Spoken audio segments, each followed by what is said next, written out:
Robbie Madison. He nailed that one. The sweet spot we talked about. He made it look so easy. What more is there to say? Now comes what has been said to be the hardest part. As if 10 stories skyrocketing into the air isn't enough. The free ball back down. Here it comes. Robbie was leaning out there. He was looking down, and the weight of that motorcycle alone would terrify a normal human being. But Robbie's so confident as he goes to the edge of that 100-foot drop.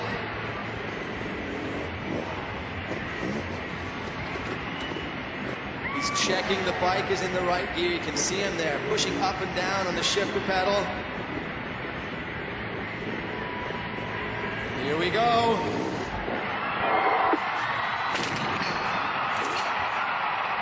He did it! Higher than anybody has ever gone before, and successfully returns